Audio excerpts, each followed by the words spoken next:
But that sort of comes to this where we've just begun, actually, that very, very different wiring. I mean, I literally can't look at instruction manuals. I look at them and Because your brain just shut down.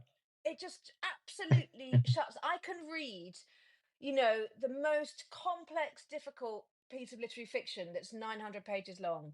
I cannot read an instruction manual. My brain will Yeah. refuses, and nor can I look at a spreadsheet. I Yeah. cannot. So I've tried. I I'm cannot with do you on it. spreadsheets. Oh, are The thing you? with the Okay, instruction good. manuals, though, like something that drives me mad. Like I used to be more into kind of filmmaking and making short films with friends, like Yeah, 15 years ago. And yeah, if I bought like a fancy DSLR video camera, I would read that manual top to bottom because that thing cost me like £800 or something, and I was going to get every single feature, every bit of value out of it. Whereas I'd have a friend or another filmmaker who would get it and then just kind of bodge their way through it C- and not do all the cool yeah. stuff you could do, and that makes my brain twitch. So Does it make your brain hurt when you it hit does a when you little see bit, yes. someone? Yeah, Yeah. right. It's, But it's, did it's that why I'm always doing tinkering around on Substack and going, oh, here's a new feature. I'll poke at this. right? Because there is no instruction manual. So does it? And does Mm. it? Do you wish there was in some way? Would that be easier for you rather than the way it is, which is you just learn as you play, don't you? I think that's one of the things that makes it work so well. Yeah, I don't know. I think it's fairly discoverable, isn't it? Like, Yeah, you get discoverable. some That's the right things. word. If you've bought a complicated camera, then there's a good chance that, like, unless you're really experienced at using cameras, obviously, but you're not going to know how to. You can look at it and fiddle with it as much as you want, and you're not going to understand half of it. Whereas I think with Substack, you can poke around and you'll probably figure out like most of it Most of it. without too much pain. There are some areas that I simply don't go into, like the chat. I never go near it. Doesn't. And I was talking to someone the other day. It might even have been Sherman, and just saying, you don't when you're new to Substack, you don't have to do everything. You don't have to be active on in every single room that's on offered. You don't have to use Yeah. every single last drop of technology, from podcast to video to chat to notes to.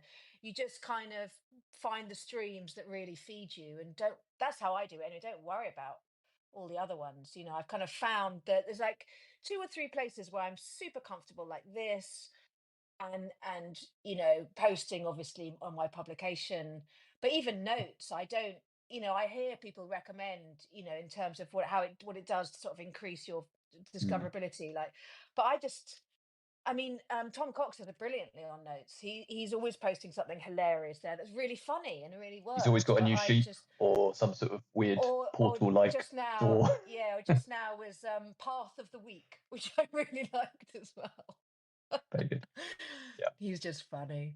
But yeah, okay. But what I want to know is your friend who bought the same camera and didn't look at the instruction manual. Did they eventually find all the bits that you found, or were they left in the dark in some bits? Probably slightly in the dark, and then I would show them stuff. Like, as long as Right. you've got Okay. like a version of me around, like you'll always be Yeah. told how to do things, I suppose.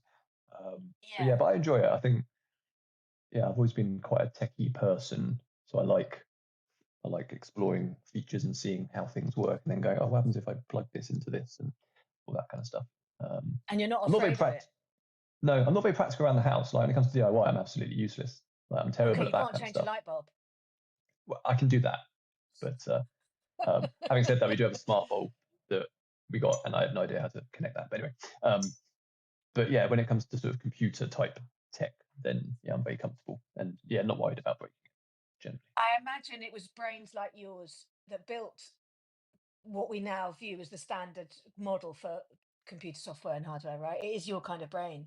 Must be. Otherwise, Maybe, you wouldn't be so comfortable and be able to find your way around it so easily. No? I Does that guess make I don't sense? know if I don't know if I want to accept that, given how tech has like semi-destroyed the whole world. I don't know if I want to be lumped in with them. Yeah, well, yeah, but they're not the builders of the original framework. Yeah, They apply it. And yes, they are. I don't know if you've watched Carol Cadwalader's TED Talk. It's I called haven't.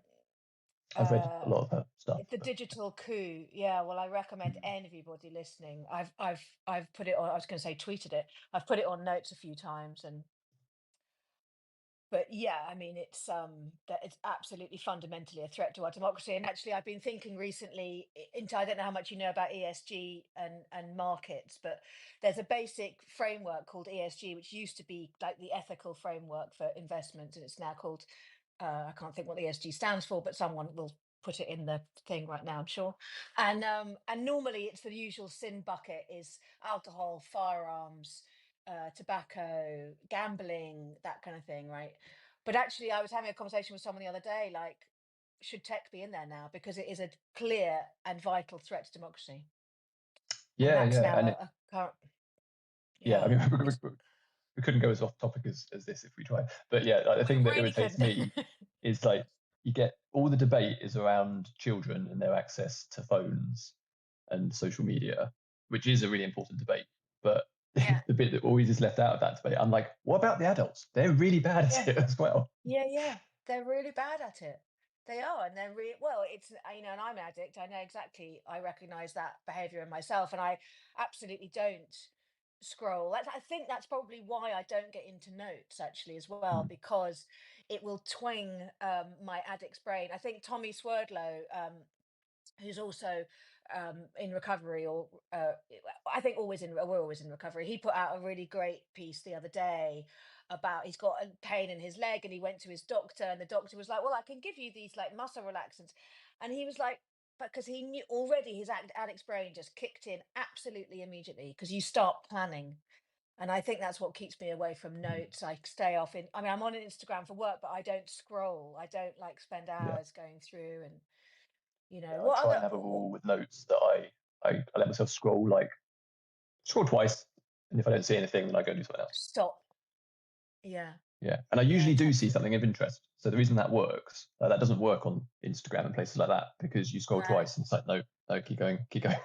Whereas on notes, usually within a couple of scrolls, I'll see something interesting from a writer. Yeah, I Yeah, will usually dive into something someone's recommended yeah, and find somebody, and I think that does work. So, how's your year been on Substack? yeah, good. I think it was a weird start because I had this really odd period in October, November where I had like massive numbers of new subscribers and paid subscribers coming in. I was really confused. I was like, this is nice, but I don't understand what's going on here. Mm. Um, and then it and then that all flatlined a bit in December, and then in January it just started going down again. And I was like, oh, what have I done here? What's happened? Because Just to catch ordinarily, you a second, what do paid subscribers get that free subscribers don't get on your site? so I put everything out for free. Yeah. Paid subscribers get a nice ebook version of Tales from the Triverse, so they can just stick Okay. it on their phone or e-reader or whatever. And Okay. like, there's some way back archival stuff that is paywalled now. Like anything from 2 years back is kind of slightly paywalled, so you don't have to pay at all.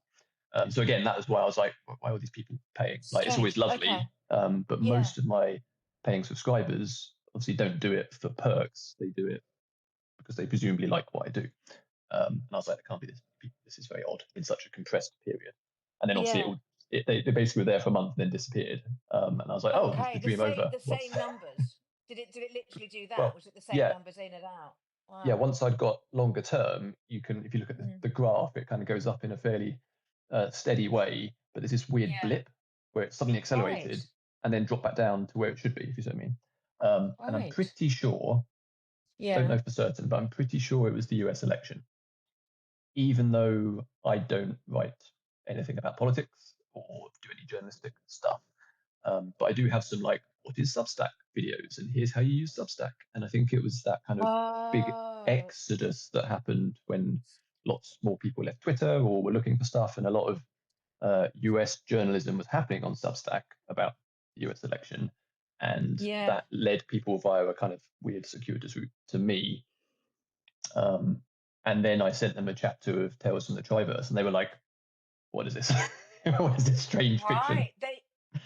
They weren't speculative fiction fans. They were there for the how-to Yeah, guides. they were sort of drive-by how-to political refugees or something. It's very peculiar. So that was a weird start.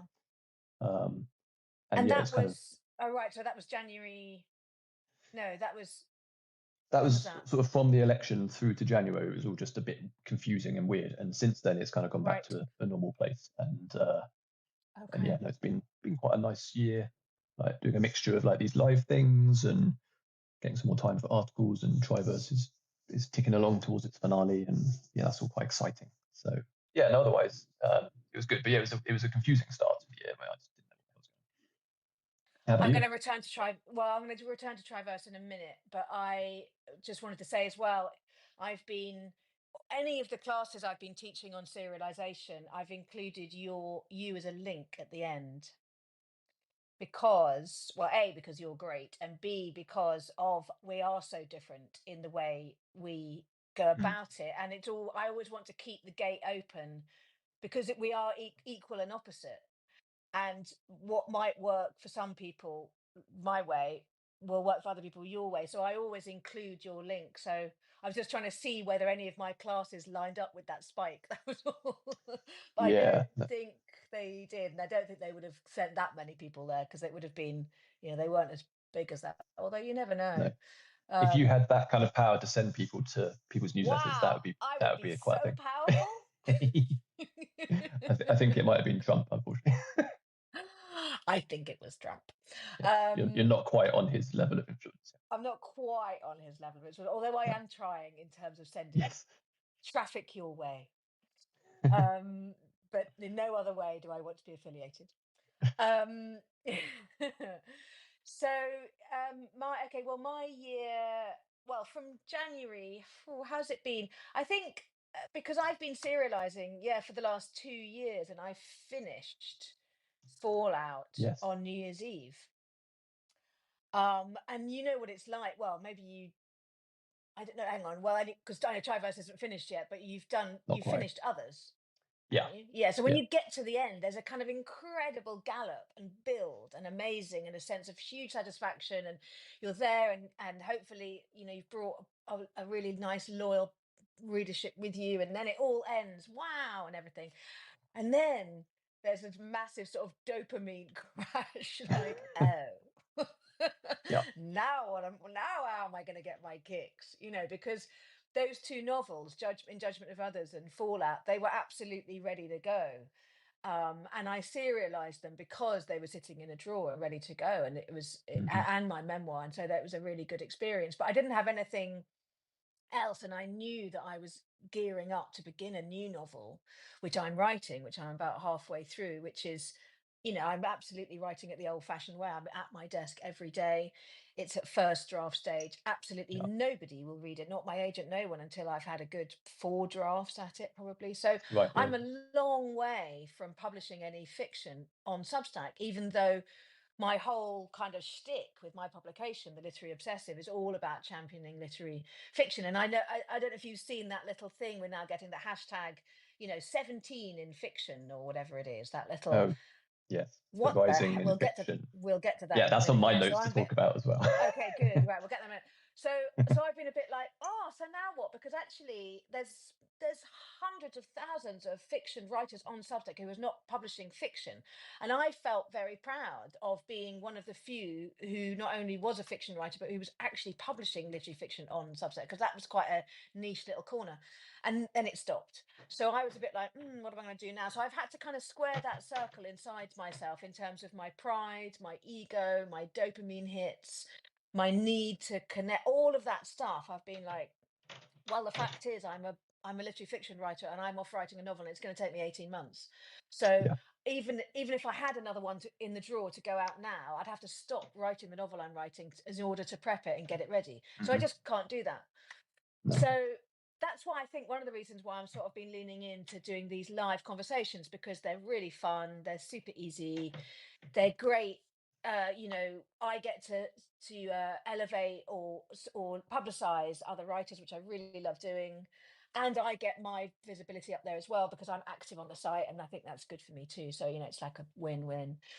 But I've also I've started writing the Obsessive Diary as well, and I think that's my little dopamine hit. It's like, again, it's the practice of writing every day, so it's not fiction, Yeah. it's diary, but I'm writing every day and I'm posting every day, exactly like I did when I first joined Substack. Mm. And that's just going to have to do me, really, I think, until don't know when. I think for the next whenever. I'm just trying to, on 8Q, I always have that question: how long does it take you to settle into find your groove? And at the moment, I'm just trying to find that groove now, where that's what I do, and Yeah, that it's has like to what's be your new group? fine. Yeah. What's my new groove? Yeah, because that has to be fine, because fundamentally, the most important thing I'm doing is writing a new novel. Because Mm. without that, I'm really not. That's the beating heart of me. Like without that, I'm not really a writer. I'm just a pretend. I mean, in my scale, Yes. I apply this to me. I don't apply this to anyone else. So Yeah. yeah, No, that's where I am really. yeah, it's a challenge, isn't it? Trying to find all the time. But I think my theory is that, Yeah. particularly if you've got people, people came to you reading Fallout or In Judgment of Others, and the same with Mm. my stuff. Like, I think if someone's choosing to read a serial online week by week in this like really inconvenient manner, when they could go and buy or borrow an infinite number of amazing books in a traditional novel format, like if they're doing that, I think they're sort of interested in the process by default almost, because it's such an Yeah. awkward way in that I think even if you're not publishing the fiction, most of those people who came along for the ride on the serials will probably still be quite interested in what you're up to anyway, even if they've got to wait a little bit for the next bit of the fiction. For the next bit, yeah, I hope that's to be true, and I suspect it is true, and it relates again to the pay to pay or not to pay aspect, which is I understand now because I put the obsessive diary behind a paywall. So there's a little bit that's for free, and then the rest of it's behind a paywall. And I've never done that, but I decided to do that partly because I did want to start raising some revenue, and partly because I don't need anybody to read it, because it's sort of a private diary. I mean, obviously, I don't put super private stuff in there, but I certainly, this is my day to day, what I'm doing, what's happened. There's stuff in there that's very personal to me. So I just thought, well, I'll put it behind a Mm. paywall, and if people pay for it, they're more likely to be sympathetic with what they're reading. It's not just going out to everybody. Yeah. So, and that has, but there's been a huge uplift in the people who said yes. But I think Mm. they're investing in me. So not the people. There are people on there who I know, who are my friends and who I love, who have very kindly done that. But there's also lots of people I don't know who I think hopefully, yeah, they're in investing in me and my life as a writer. And I do talk a lot about the process of what I'm writing. So they're seeing Mm. the fucking hair tearing. Christ, I've been making a fuss. I've been making such a fuss. I always feel like going, so sorry. And I just think, well, no, because it's a private diary. And actually, I'm not sorry, because it is really hard to write a novel. And I'm in that, Yeah, yeah. I'm just going into the end. I'm going down into the end of the second act. And it's hard. Mm. Yeah, and I think Yeah. historically, people who want to know how films are made, or even comics, um, various other art forms, music. There's always tons of interviews and behind the scenes information available, computer games, whatever it may be. But books are this kind of weird, slight dark zone where it's not really talked about in the same way. Like, if you're a filmmaker, or you want to, if you're a kid who wants to be a filmmaker, even if you can't afford to go to film school or study it at university, there's just an infinite amount of really high quality stuff just on YouTube where you can go and Mm, find out how to make a movie. Um, yeah. and maybe it's because it's a more visual medium, I don't know. But like, if you want to be a novelist, you don't really get the behind the scenes stuff. You get loads of sort of theory courses, but it's much more Mm, unusual until maybe more recently, I guess, to just go behind the scenes with the creators of the novel, or the author. So I think that stuff's really interesting. That's why I yeah. share a lot of that kind of thing.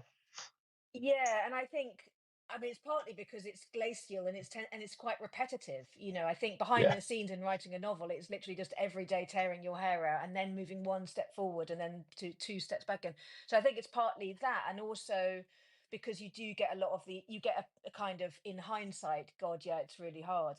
But yeah, I think actually, I mean, let's find out. But I think the day-to-day repetitiveness of it, seeing somebody in real time write a novel and report on it, I think is proving to be of some sort of interest so far, and I'm happy for that. And there's another bit of me, and I remember this actually when I got sober, was like, because you know how delicate these things are, you don't want to burst the bubble, you don't want to to ruin it. Like there's plenty. I don't give anything away about what I'm writing. You know, I really don't let it out the gate at all because it's literally information.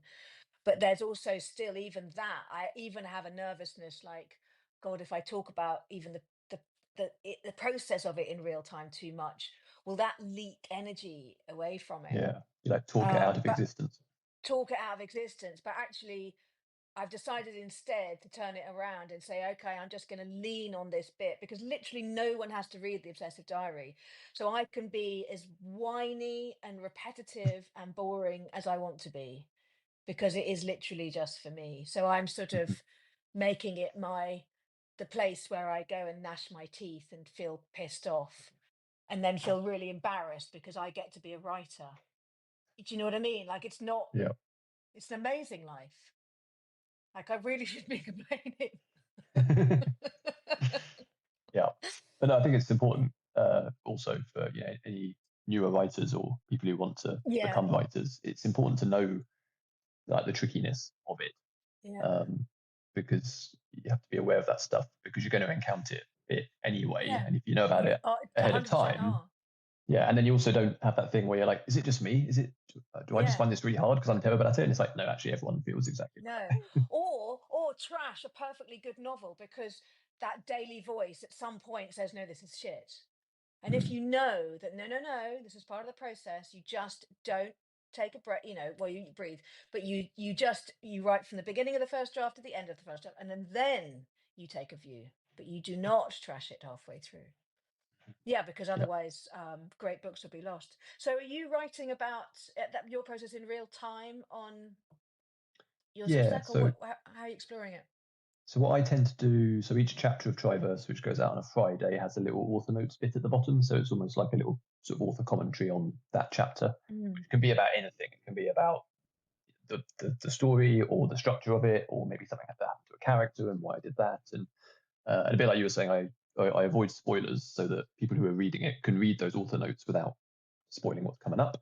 But just kind of explaining some of the structure. If I do a chapter that is more of an action scene, for example, I might then do author notes on like my approach to writing action, that kind of thing. So it's kind of Okay. whatever comes up, I suppose. So it can vary quite Mm. wildly. Sometimes I'll just go off on a Mm. tangent, or it'll be about a theme that I'm touching upon, and yeah, but I quite like it. I've always sort of diarized the writing, even back when I was writing on Mm. Wattpad. I did it on my own blog, and like literally nobody read that at all. But I quite enjoy it because I think it's a sort of Mm. that analytical process of talking about the thing I just wrote helps me better understand it, and then that quite often then leads to new ideas for the upcoming stuff as well. And I wonder if, as well, there's a kind of download aspect to it where, you know, like for me, I'm in this headspace where I'm pulling something out of nothing. So I'm in the absolutely pure creative space, and then I need to go from that space into this space where, for instance, I'd be able to have a conversation with you, and that in between bit, because that's when I write it. It Mm. kind of, it brings me back into this. I think it helps me change space, maybe because it's like a line, Mm-hmm. isn't it, between the two? Maybe that's what we're Yeah, doing, you know. yeah, I think so. And for me, like I mean, obviously, it's whatever works for each individual writer. But like for me, I don't write every day, and I kind of make a point of not. Mm. I mean, I quite often end up writing every day, but I don't write Triverse every day. Um, Partly because even if I could carve out the time to do it, which is challenging, I actually find that leaving gaps in between writing sessions is massively valuable. Um, that Jeez. quite often that's when things percolate, and if I have a day or two when I don't directly write, when I come back to it, suddenly the thing I was intending to write is loads better than it was otherwise. And I think if I tried to go down the more traditional, you have to write every day kind of mantra, I think the results would actually be far worse. Um, because Mm. it's why I don't do NaNoWriMo or anything like that these days, because I just trip Mm. over myself basically. I've now, Mm. I publish on a Friday and then I give myself a few days and then I'm back to the next chapter. Um, but the gaps are really important. Uh, yeah, otherwise that kind of relentlessness could get to you, I think. But then I guess we're straying into that discussion we were going to have about the different approaches to serialization. Yeah, and I but I do I have to guard against beasting myself. And actually, I am with this because that's what that tends to be my default. I beast myself with writing. I'm like, because I do write every day, and I sometimes I try not to, but I just genuinely, it's. But actually, on the novel, the first draft I'm writing, because it's the first time I've been writing a novel when I've had a lot of other industry work to do simultaneously. I've never had that. For all the other Mm. novels I've written, all I've been doing is being a mum and writing novels and like running the estate that I run. But not but no other writing work. But now I'm delivering workshops. I'm at literary festivals. I'm writing on Substack. I'm doing a load of things. So there are some days when I genuinely can't get to that novel. And in the Mhm. past, I really would have beasted myself, But actually, these days, I'm like, no, it's okay. And I'm taking much more of a breath. And I hope it's aligning with the feedback that I'm always getting from my editor, and great friend Andrew Willey, and also from my agent, which is just slow down, slow down, relax, be patient, so I'm hoping this novel will bear the fruits of that, of being a little bit more relaxed around it. Mm. But tell me, with Triverse, so you deliver on a Friday, you take a few days off, then do you read the last chapter, just one chapter previous, before you write the next? And are you ahead of yourself, or are you literally on the money, on the button right now? Yeah, I don't have any buffer at all.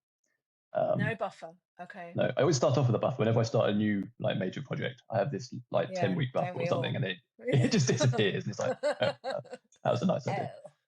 Oh. Um, but yeah, no, so I'll look at where what the last chapter was. Quite often, I will have notes and plans several chapters ahead, so it's not like I go in blind. I always know where it's headed, Okay. and the previous chapter will, because the structure of Triverse is it's lots of little mini anthology type stories that sort of link together. So you might get like a 4-chapter storyline, um, and that story over those 4 chapters will be a continuing thing. So I'll have a pretty good idea of what's happening for that, and then after that, it will switch to a new story, which will take a bit more work. Um, but yeah, I always kind of know where it's going, and then yeah, it's just a matter of getting the words down. Um, I think this is what I was talking about with Scrivener recently. Like I use Scrivener extensively for doing this kind of stuff because I need to be able to hop between chapters really quickly, look at my notes, have it all kind of like organized perfectly in front of me, because I don't have much time, and I need to be Mm. able to reference everything to hopefully not fall into any plot holes or back myself into a corner or anything like that. But yeah, that's just kind of how I've ended up writing. And I think that was born out of not writing, really. This just turned out to be the way that got me coming back to the page on a regular basis. Just side note, Scrivener is another perfect example of a I don't know what you call it, but whatever that system is, that I could not. My brain was like, no, no, no. I don't even like Word, but I've managed to. But yeah, I just could not. I did not like it. I tried it a little bit, tried thinking, because everyone was like, "Oh, this will make life much easier," and it made my life so complicated. But there you go again. It's just like wiring, isn't it? So Mm, yeah, have you fallen into plot holes then? Have you found? Could tell me what chapter are we on with Triverse? I don't know. I stopped numbering them. I used to number the chapters for like the Oh, first when I started it. Each chapter was like chapter 1. Here's the name of the chapter. I did that for yeah, about 50 or 60 chapters, and then I yeah, realized that for the first 10 or so, 10, 20 chapters, that's fine. Um, After which, it just increasingly makes the book look ludicrously long, which it kind of is. But if you come along to a serial and it's chapter 6 million, you're like, I'm not going to read yeah. that. I don't think so. uh, But could someone so join? Okay, that's interesting. Okay, so you just stopped dead. Did you? You just stopped dead. yeah, I just Doing went it. back and had to edit like 60 blimmin' posts to remove the numbers, which was a pain in the ass. Um, Oh, okay. So yeah, I Okay. don't do that. And the way I present it is as this kind of anthology thing. So in theory, you can hop on whenever you want and just be like, I'm going to read this story because it sounds interesting. Uh, and there is like an Yeah. So ongoing thread, but yeah.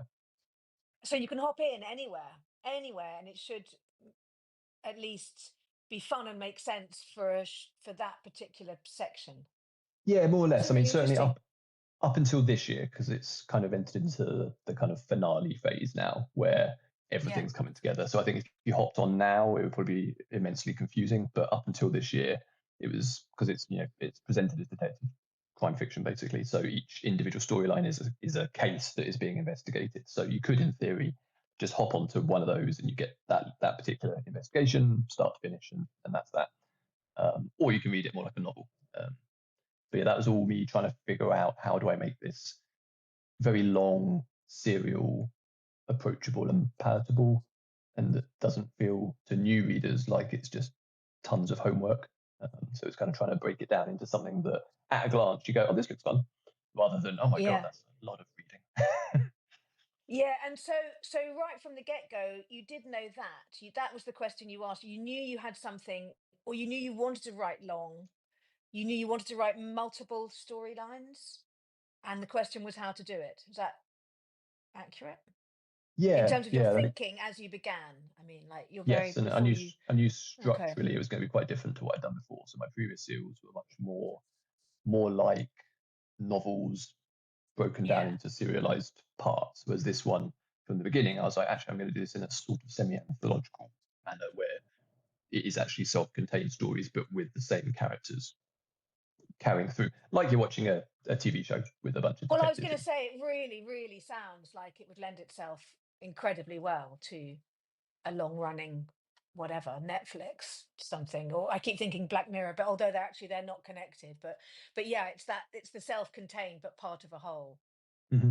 Yeah, yeah, um that was the thinking with this one, which I hadn't tried before. I was like, let's embrace the sort of TV aesthetic in terms of structure, and see how that works nice. in prose, And okay, and which has that been was fun. just experiment because you like experimenting. You just thought, let's just try this looks interesting, let's see if I can do it. Yeah, yeah, and I Oh, thought it might help with getting people, more readers, to come on board. I don't yeah. really know yet whether that's actually happened or not.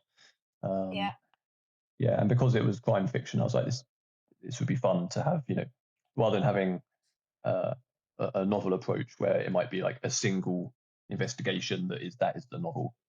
That actually being able to hop between different things and explore lots of different themes in various ways through the lens of these detectives doing their thing. That seemed like it would be Mm. fun.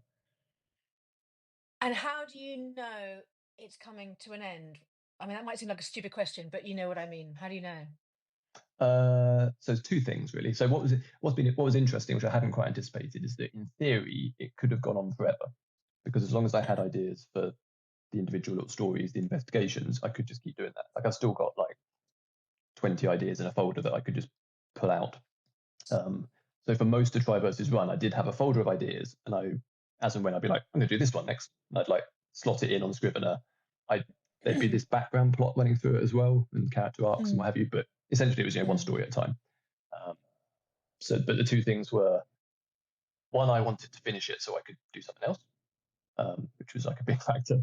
Uh, and Yeah. also, I think stories that have endings are better, basically. Yes. Which I know sounds kind of obvious, but like, Yeah, but it's, there's nothing, well, no, but it's worth saying as well. Yeah. yeah, yeah, and there's nothing worse than a TV show that fizzles out and just becomes a bit crap over time, or even worse than Right. that, gets cancelled and just stops. You know, so I Or didn't you want can it to always do that. tell when the quality, the writer's room, so the cumulative talent in the writer's room has been depleted and depleted and depleted as the show is losing numbers, and then it becomes a self-fulfilling prophecy. And by the end, it's just formulaic, and the great geniuses behind whatever show that was simply aren't in the writer's room, and you can really tell. So yes, Yeah, you need to keep that level up. yes, and like Mm. although structurally it was kind of crime fiction, like my go-to for serial storytelling, I suppose, is a 90s science fiction show called Babylon 5. And Triverse's overall structure is quite similar to that, in that if you watch that Okay. show, you can see that season one's just standalone stories. Like it's like on a space station, each episode's like some sort of adventure in space. And season two, you start to get all these other little plot threads coming in the background. And then season three, that all comes to the fore, and the kind of individual episodic stuff drops away. And then the last two seasons is just like finale. It's fully arc driven, more like a novel. If you tune in at that point, you have no idea what's going on because you have to have watched what came before. But it's that kind of slow shift from individual parts to a more kind of joined up whole, I suppose. And So that's kind of presumably with Yeah, and presumably with that, and then also with yours, that structural decision season to season must have been based on audience number feedback, mustn't it? Like this is what actually what they're loving is the relationship between character A and character B, and so that's what we're seeing, isn't it? It's a result of a response to that. So yeah, have you responded as you've gone along to audience yeah. There's been a bit of that. feedback Like or comments or something? you have to be a bit careful because obviously that can You do, derail you yeah, massively. massively. um, I know. Particularly if you're writing it as you go along, like I do. Like you could get into all sorts of trouble. So it's Mm.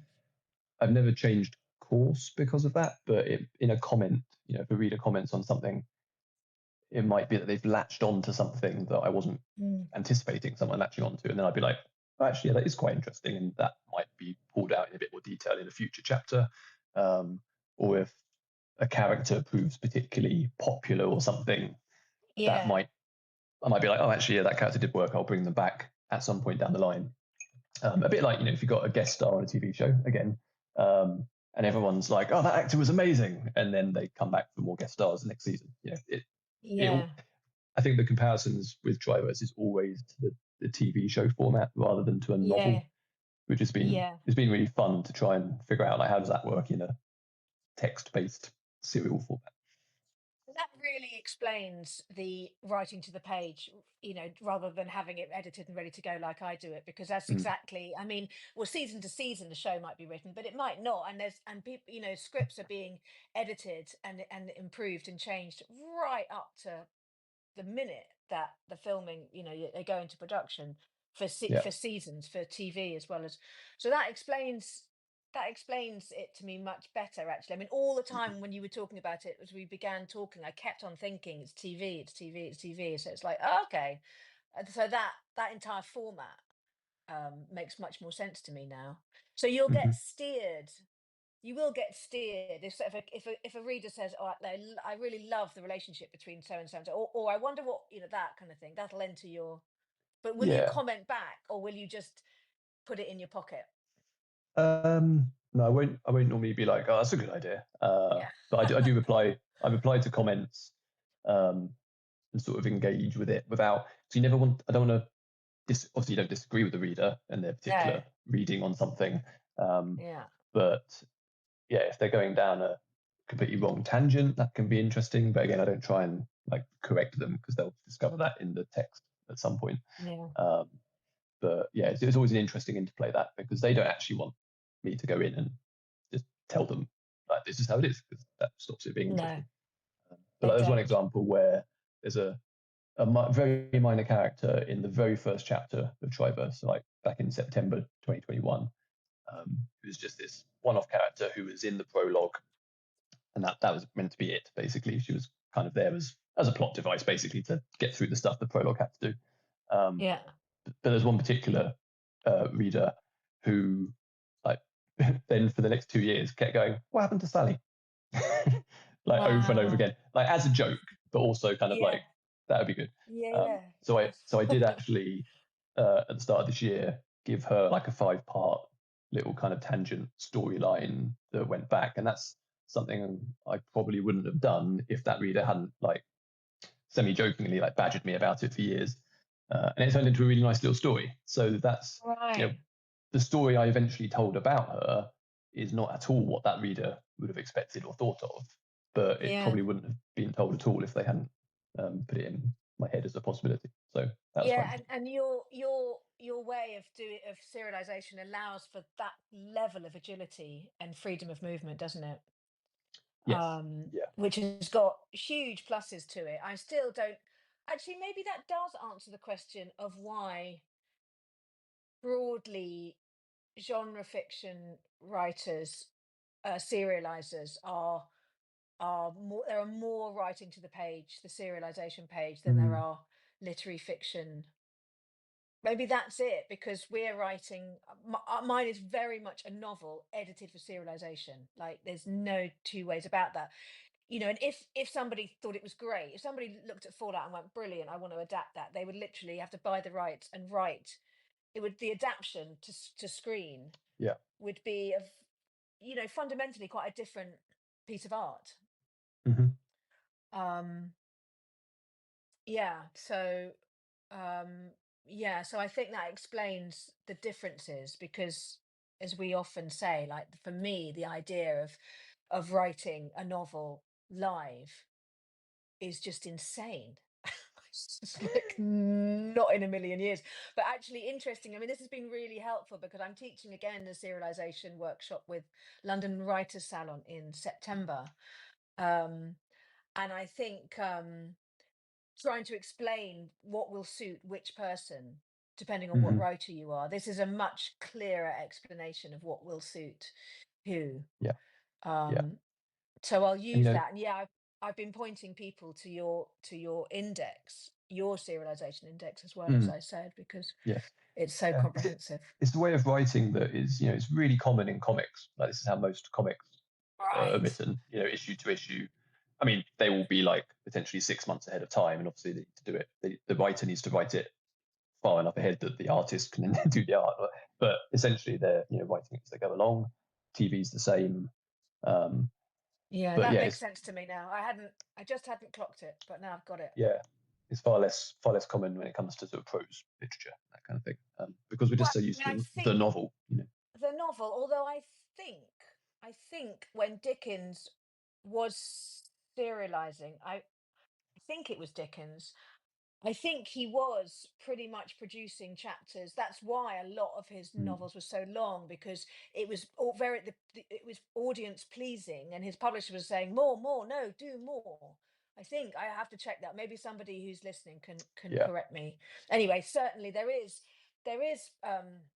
precedent for literary fiction to be produced as a serialization, written as it were week to week, but it's Mm, not.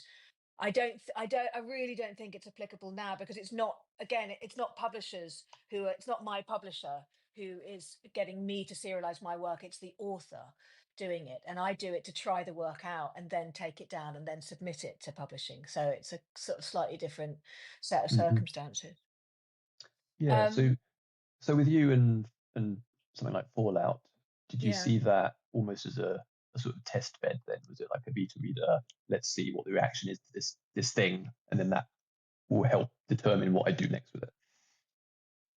Well, it was more in judgment of others was definitely that because it had been turned down by everybody, and Mm, my bones told me it was a good novel, but the industry was telling me they didn't want it, which, as everybody knows, is a very hard thing to not take personally. All that actually meant was that the editors would send it to didn't like it, but that's yeah. only 100 people out of bazillion million people. But anyway, that's the terrible process in the brain. So that one was to reassure. I just wanted to be like, okay, let's see. I need to find out if this is a good novel or not. And it turned, so that was very much trying the work out. And yes, the feedback came back. Yes, this does work. I could see it worked as a novel. And then with Fallout, because we hadn't finished submitting it, actually, we'd done one round, um, and then we pulled it because we didn't get any bites. And then I said, okay, I'm going to serialize it because of the editing process that went with serialization meant that In Judgment of Others was a much, much better novel after I'd serialized it. The structural formation of it, the tightness of Mm, the chapters, the evenness of the chapters.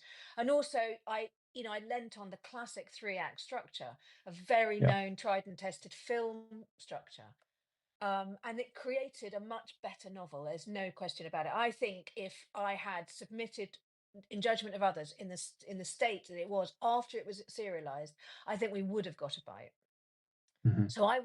I wanted to put Fallout through that same process because it's such, for me, it's a brilliant editing process because you get to really, because I do it before I send out the first chapter. The whole thing is edited, the audio is recorded, all the artwork's done. It's all scheduled, it's Mm, ready to go. I get this 30,000 foot view of the entire novel, and I get to lay it. If it's a 3-act structure or a 5-act, whatever, I get to lay it on that structure and see, is it falling, is it evenly spaced, is it 50,000 words to the denouement and then we just end really quickly. Do you know what I mean? Now that's a problem, so we need to move that. hmm.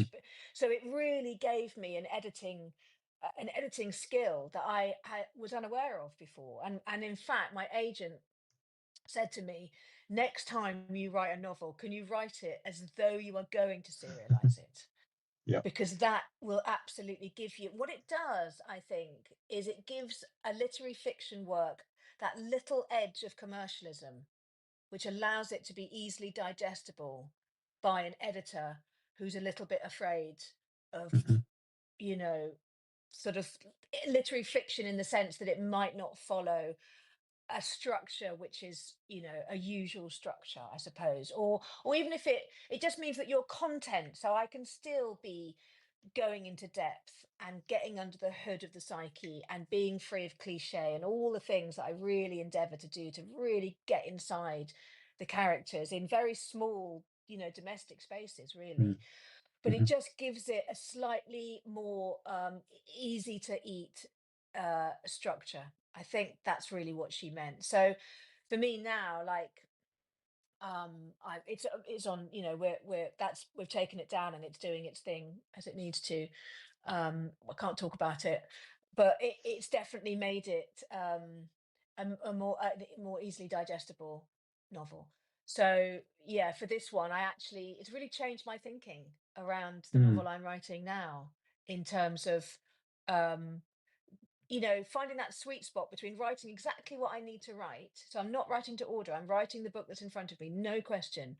But I fully acknowledge that the industry has certain needs, and readers have certain needs. Well, the industry is led by that very broad brush of what readers need, which Richard Osman puts brilliantly. They just needs to be super simple. They need to know what it's about, all that kind of stuff. Make it easy. And Tyler does it brilliantly.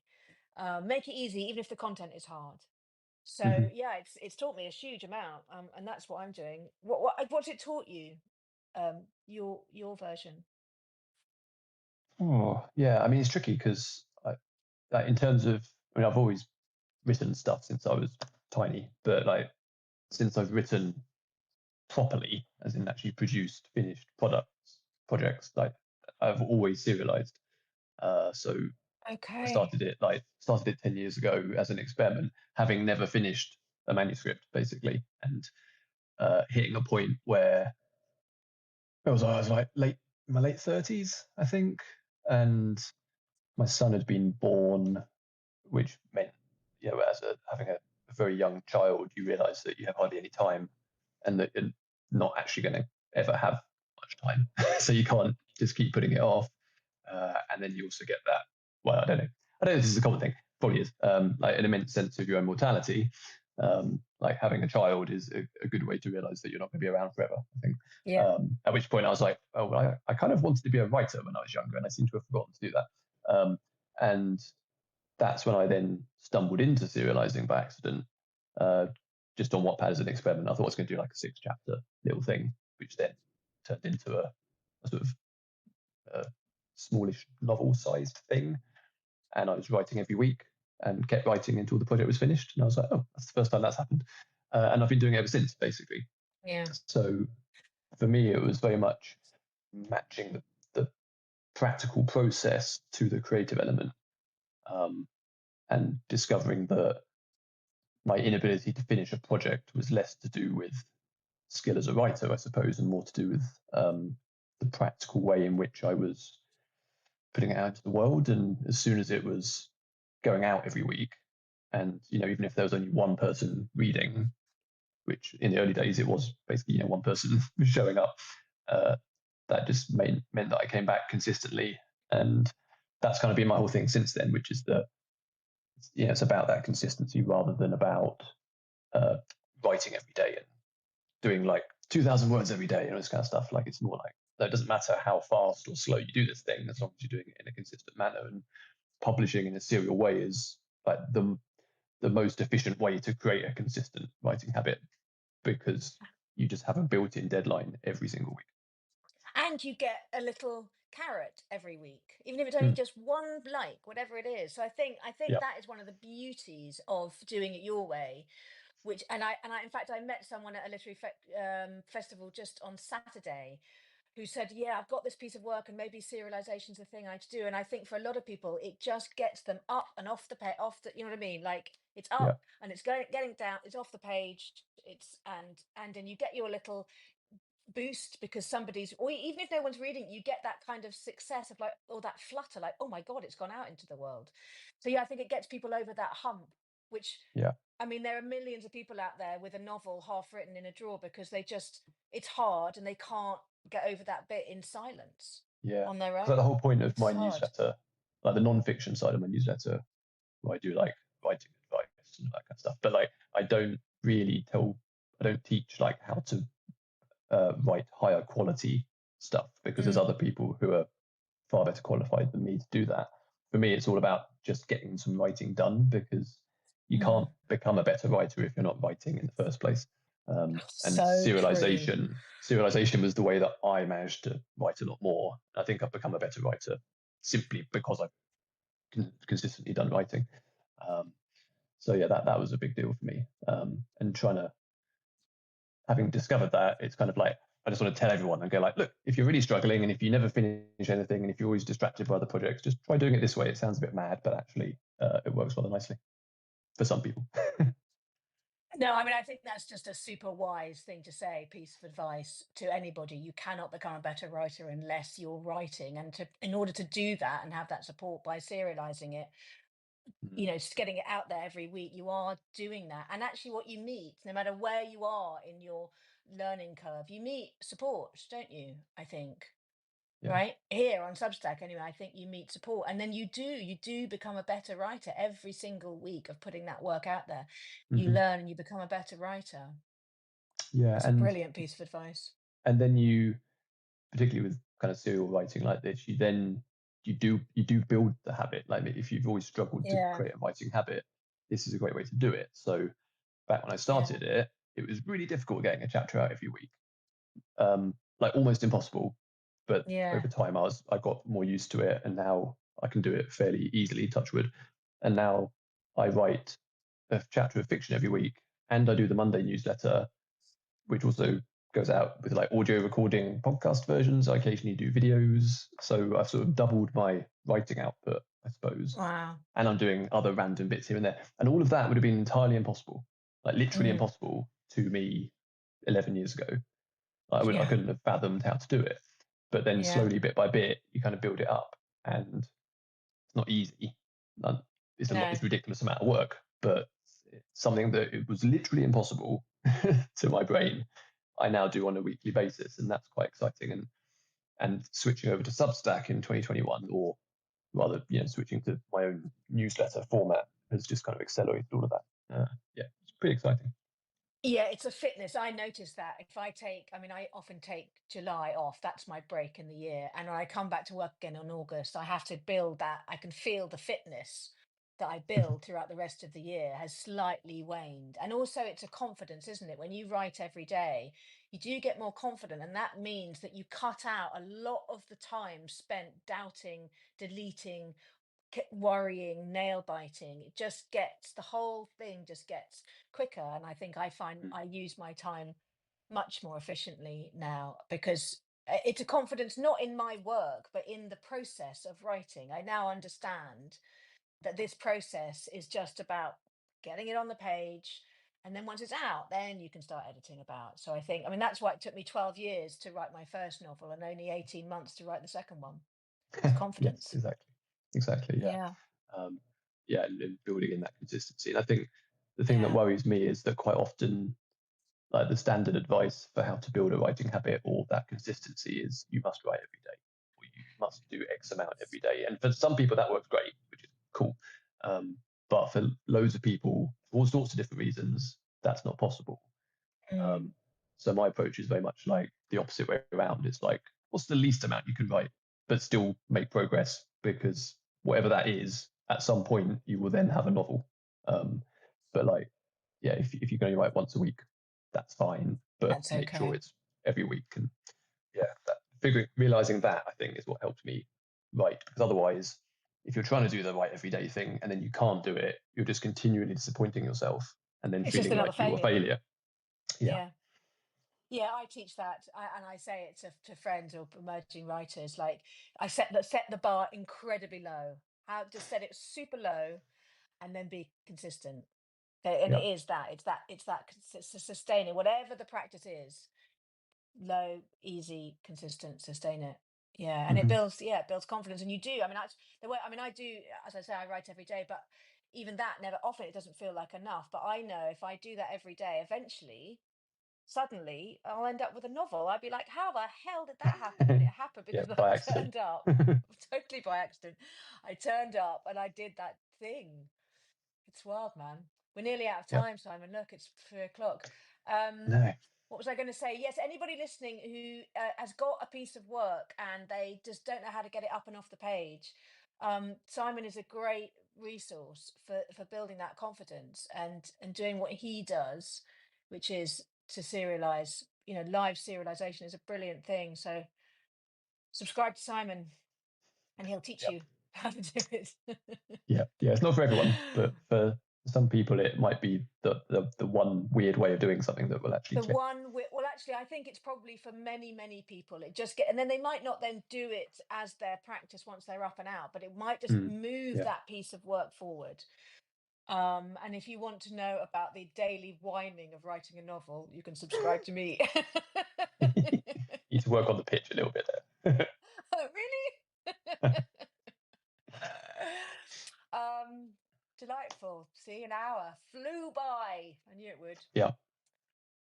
Great to see Yeah. you. I could probably talk for another hour, but yeah, We could excellent. easily talk for another. We didn't get on to number 81 in fiction. I'm rising and then I'm Oh speaking God, yeah. again, and it's very Okay, funny. maybe we need Anyway, whatever that is, a we need separate rant separate. slash We need conversation about separate. that. We do, yeah. All right, great to see you, and Excellent. see you in the stacks.